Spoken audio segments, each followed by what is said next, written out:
Hello, hello. Welcome back to Living by the F Word. My name is Jess, and here on my channel, I talk about F words I am passionate about.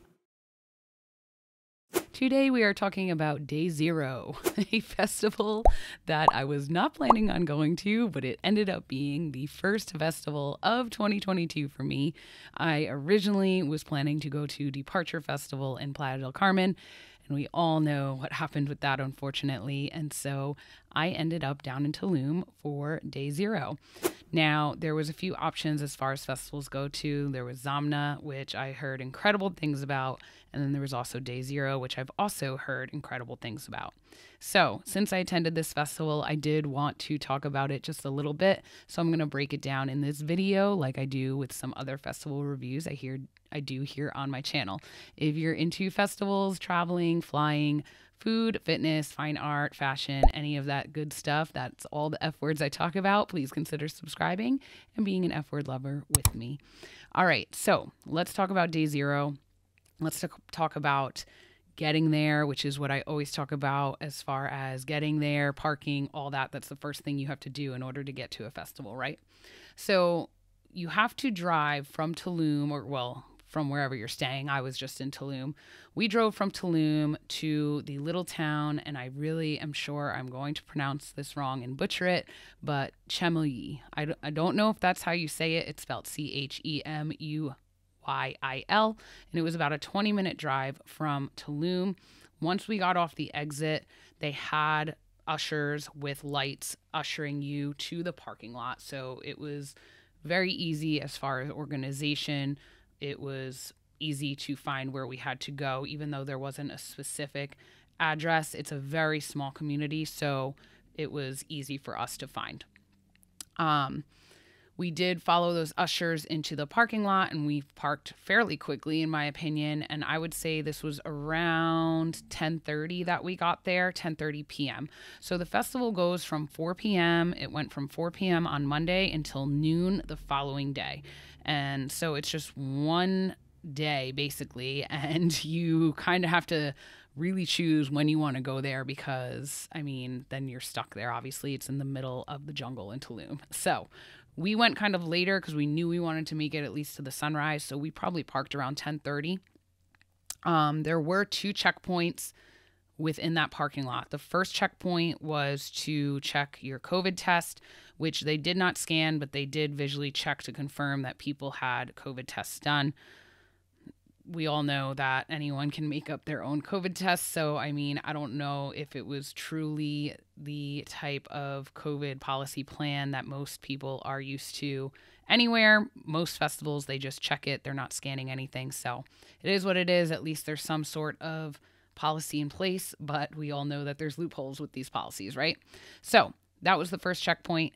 Then there was several lines to then get your festival tickets checked in order to get a wristband. So that was the second checkpoint.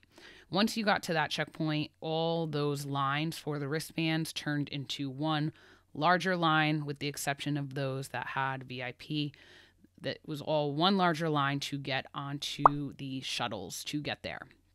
So once you got on the shuttles, you were shuttled probably for about 20 minutes to the venue, and then you actually had to walk about 15 minutes to 20 minutes inside to get into the venue. So overall, it took us 3 hours. We were there kind of peak time. We had heard that if you get there anywhere from 10 to like 1 a.m., it's going to be peak time with really long wait lines. So it's kind of how it's always going to be is when you are traveling somewhere in a remote area and you have shuttle system, you can't park right where you need to get into the venue, things like that. It's always going to take time because there's certain steps you need to take to get all those people transported there safely, right? So we were expecting long wait times, to be honest with you. But by the time we really did get there, we were kind of shocked, like that, dang, that really did take a long time. Once we actually got in, let's talk about the venue, okay? So the venues, the pros. It's in a jungle. It's very nature driven. It's absolutely gorgeous. There's these beautiful palm trees, beautiful just jungle trees in general, just very tropical, very earthy, you know, and I love festivals that are in nature. That's just my thing. So I really loved that. There also was a small cenote, which was absolutely gorgeous once you could actually see it in the morning. So that was really unique. Obviously, there were some natural stage builds because it was a sustainable driven festival. So lots of the stages that were built also had this very earthy vibe to them, which is what you typically see at festivals like this. So festivals like SXM Festival, the BPM Festival, Envision Festival, all these kind of like jungle, tropical driven festivals really practice sustainability as far as their stage builds. And then they also incorporate, obviously, all the LEDs and other things into it to make it like top notch production. So I really felt like those were really cool, like to look at. Just like the atmosphere was really cool to say, okay, I'm literally at a house and techno festival in the jungle in Tulum. You know what I mean? There was also a fire pit area, which I thought was really cool. I really liked that. There was kind of like a fire circle. I will say that the destination, like the venue itself, being near Tulum, it attracts all walks of life from all over the world. So it was a very global event as well. So I liked that. And what I also liked about the venue was that it was small enough to bounce around from stage to stage and run into people. I ran into a bunch of people that I had met in Playa del Carmen for Departure Festival. I had ran into my old forest friends. I had run into people I used to party with in New York City years and years ago. And I also ran into my friend Herschel and all his friends. So you definitely could find people there, which was really nice. I thought that was really nice because you could easily get around. If you weren't feeling a set, you could just, move to another stage. Okay, so the cons for the venue were, overall, it was a long haul getting from the parking lot to the venue. It took us 3 hours, which it's just a long time, and it just makes it harder to like plan as far as when you really want to go. Like I can't imagine, there was people that went at 7 p.m., 5 p.m., and then we're staying until the following day. I mean, they're really, I don't know, dedicated, I guess, because for me, I would have never been able to last that long. And so I just think that it's a little difficult being in a remote location like that. That's where you get challenges as far as your attendees really truly being able to enjoy what they paid for, right? Also, there was no camping, obviously, which means there's nowhere to crash, especially if you wanted to take advantage of the whole experience. There was really nowhere to crash unless you had VIP. I did talk to some people that had the extra lost pass, which is what they call their VIP there. And it's a whole separate area, and there are like more bedded areas, they said, so that if you wanted to nap, if you were VIP, you could nap. So, I mean, it's good to know. But personally, let's just talk about price point real quick. GA was $230 for me. I could have probably gotten a cheaper ticket, but I was helping my friend out and bought his ticket from him. And I know how it is when you want to try to, get your money back for what you paid. So I probably could have gotten a cheaper ticket, but it was $230 just for GA. For VIP, it was almost double that, like $400 something. For a 1 day event, it's kind of like, or a day and a half event, it's kind of like, that's a lot of money. It's a lot of money, in my personal opinion. So, anyway, some other cons as far as the venue, we wish that they had more chairs, more lounge areas for people to kind of chill at, especially at the main stage. Like there was points where we just wanted to sit, but all the areas were kind of taken up. And of course you could kind of sit like on the ground, but it was kind of like moist, wet jungle. So yeah, just kind of wish they had a little bit more areas for people to chill out, like chill zones type of thing, so that you could rest your legs and all that. Other issue with the venue was the fact that because it's such a remote area, there were major problems with their cashless pay system. So especially if you were wanting to pay with credit card to load up onto your wristband, that's how you pay for everything, whether it's water, beer, drinks, alcohol, whatever, food, everything goes on your wristband so that it's cashless. But they didn't have service. So they were like holding up their credit card machines. And I mean, after we had waited 3 hours, we waited easily another hour before we finally got stuff on our wristbands. And the lines were kind of disorganized for that.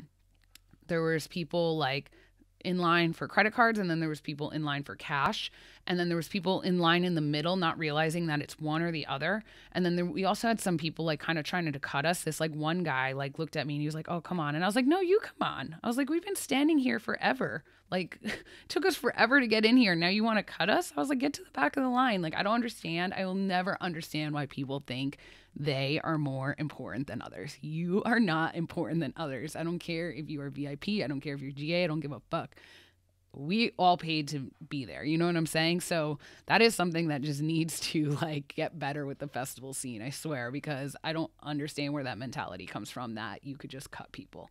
Anyway, once we finally got stuff on our wristbands, we ended up going to another location where we thought it was a bar, and it ended up being another cashless system. So we waited in line again. It was just, there was some disorganization, and there was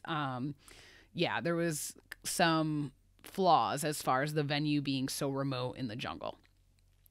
Another flaw about the venue was that there was only one area for bathrooms. So I could understand that because we personally, we hated it that there was only one area for bathrooms, but given the space, it's probably their only solution. I mean, they can't really have multiple bathrooms set up multiple places because the venue is kind of smaller. And so it just is what it is. But anytime you had to go to the bathroom, you had to leave to go to that one area instead of having bathrooms near all the different stages, if that makes sense. So those were the cons as far as the venue.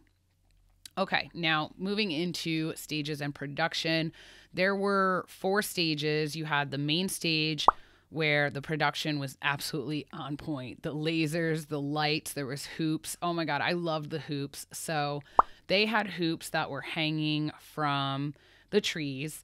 And I said to my friend Edgar at one point, I was like, "Man, I wish I had the strength to pick myself up into that hoop." And he was like, "What do you mean put yourself up into that hoop?" I was like, "I want to go sit in that hoop." And he was like, "Well, it's for performers." And I looked at him and I was like, "Bitch," I was like, "We are the performers. That hoop is there for us." And sure enough, within like 2 minutes, people started climbing up into it. And that was something that I really loved about the setup of that stage, was the fact that I think this was a festival for many people, that they got to be experimental with their expression, and they got to use those hoops to see a view of a performance that they probably will never see like that again. And it just gave me like really like big Burning Man vibes about, you know, participation and us being the actual performers. It wasn't there for a legitimate performer. It was there for us. And so I really loved that about the main stage design, because they had those kind of everywhere.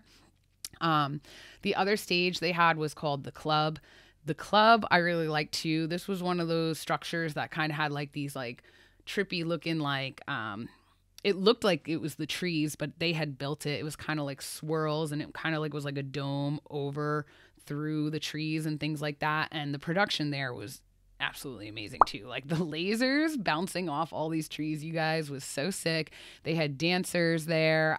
They also had dancers at the main stage, lots of hoopers, things like that. So there was some like really good production at these stages. And then the last stage was the El Teatro, and I don't know if I'm saying that right. We only went there once. It was really hard to find. That was one thing about getting there at night, was the fact that things were really hard to find and kind of looked the same. And like we went in circles for a long time around the main stage, not thinking it was the main stage because it was so small. I will say, like, I feel like the festival map was a little bit deceiving, because I think things were way more spaced out on the festival map than they truly were.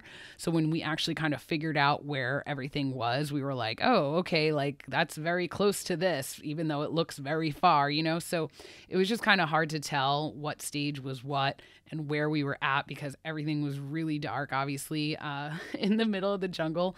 But still, really cool production. And then the other stage area that they had was the Extra Lost stage, which I didn't get a chance to see because I didn't have the Extra Lost pass, which is their VIP. They also had other areas, including the Sunrise Tower and Pyramid with a secret club, which I don't think we ever found that. They also had different art and activities. They had the Tree of Life, which basically was this tree that had a lot of like Christmas lights dangling from it. And there was a lot of performers playing with that and dancing with that. So that was really fun. They also had the Mystic Moon, which was super dope. So that was basically like this floating moon that was like an LED. It was near this, in between the cenote and the main stage on the left hand side down the stairs. Really, really cool. They had the totem portal, which I think I saw that. I think it was just like a bunch of totems that had LED lasers that said day zero and like different words popping up. So that was cool. They also had the goddess cave, which we did not see, and the cenote. The cenote was gorgeous. At first, when we saw it at night, when I bumped into my friend Herschel, he pretty much showed us all around and was like showing us after we couldn't figure anything out. And he said, yeah, this is the cenote. And it was so dark, we didn't even realize the water. I mean, the reflection was so clear. It was just reflecting the cave like off, and we didn't even realize it was water. And then by morning, when we got to take a picture there, it was absolutely beautiful. Okay, so the music. Let's talk about the music. So there obviously was top-end electronic acts. We missed a lot of people that we wanted to see, unfortunately, because we were waiting in the shuttle line. So it was really unfortunate that we missed a lot of the earlier acts that I heard from other people that were there absolutely crushed it. So unfortunately, we did miss a lot of people we wanted to see, but I honestly can't imagine if we had gotten there any earlier what our experience would have been like. It may have just been too long for me personally, especially with nowhere to rest and nowhere to sit. But the acts that we did see were good. I will say that because of the venue and because of the experience that Day Zero gives off in this really remote jungle, I felt like it was lots of tribal house. And I think that's just because people were playing sets based off of where we were, right? But there were points where I felt like lots of the sets sound the same. I just was like looking for any type of like melodic techno or like any type of, I don't know, deeper, darker music. And my friend Edgar and Jess, who I was with, that had attended Zamna closing parties the night before, said that was where that was at. And so I was a little disappointed that I skipped out on that, but I just felt like I couldn't do both really. So I picked Day Zero because of the nature-driven aspect behind it. But I do want to credit some of my top sets, which were Audiofly, DJ Tennis, and Bedouin. Those guys were probably my top three as far as music. All right, so food and vendors. We did have food around 8 a.m. when we were about to head out. We got some food, and it was okay. It was not that great. Once again, very remote area. They're doing the best they can in this very remote area to build a festival there, right? So it was okay at best. I will say, like, it's hard to set up a full kitchen, obviously, out in the middle of the jungle. So they were doing their best, but I think it could have been better. They also did have some vendors there as far as clothing, but if I'm being perfectly honest with you, the clothing that everyone was wearing was so on point. Everyone had their own unique style.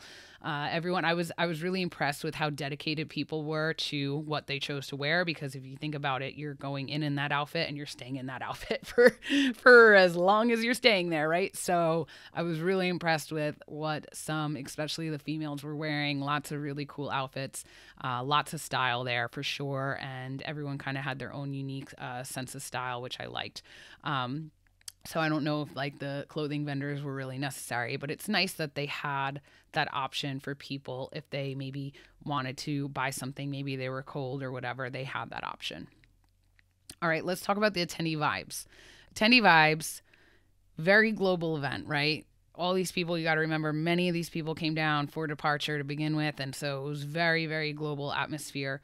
But I will say I felt like everyone was kind of in their own bubbles there. Anytime I tried to talk to someone, I was like, do you speak English? And it was like, no. Like, and maybe they didn't speak English, right? But for the most part, almost everyone usually speaks English. So I found that kind of like odd. I just felt like no one really wanted to talk or make friends with other people like how they normally do at other festivals. It just seemed like everyone was kind of in their own little groups and no one was kind of like meeting each other. Like I feel like I always make friends at festivals and that kind of just was not happening there. So, I mean, I don't know, maybe it was just the people I was interacting with, but that's what I got from that.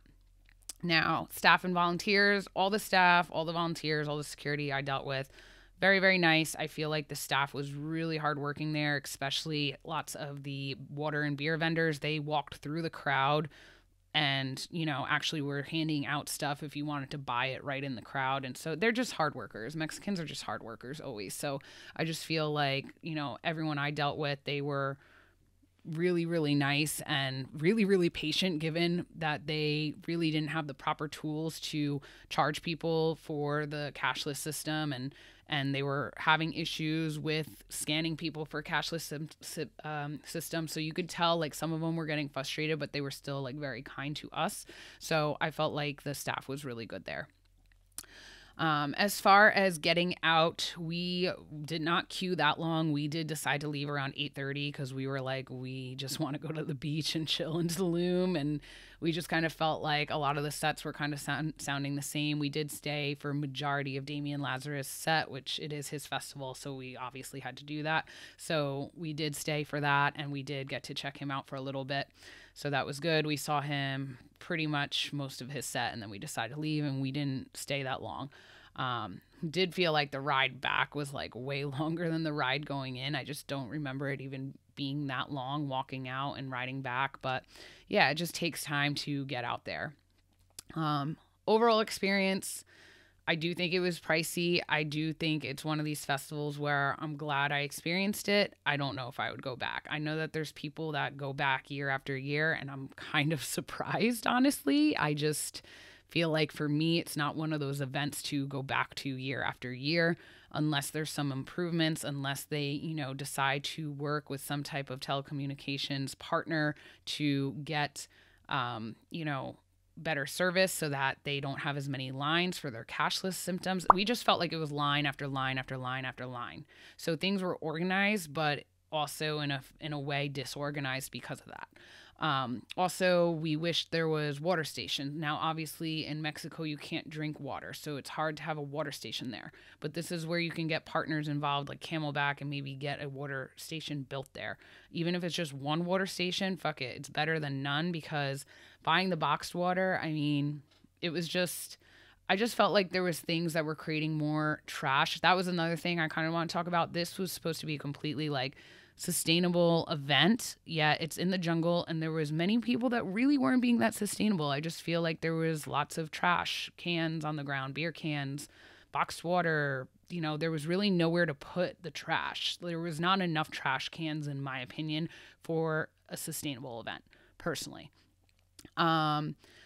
I will say, though, overall experience, absolutely grateful that I got to go to Day Zero, especially because I was supposed to go to Departure and that festival got canceled. So I'm overall very, very happy that I got to experience Day Zero, and I am grateful for the experience and being able to go with my friends who we like had an absolute blast, and we did make the most of it, and I'm happy I got to go. All right, well, that's pretty much my recap for Day Zero. I just wanted to kind of chat about it since I had the opportunity to go. If you're into festivals and want to see more festival reviews, make sure you hit that like button. Please make sure you comment on what you thought about Day Zero. I would love to hear from you. I did talk to some people on the plane, on my plane ride back, that experienced Extra Lost and the VIP, and it was just interesting to hear their perspective too. So please feel free to leave anything in the comments if you have anything to say. And yeah, I will see you guys in the next video. Thanks so much for checking the video out. See you guys. Peace.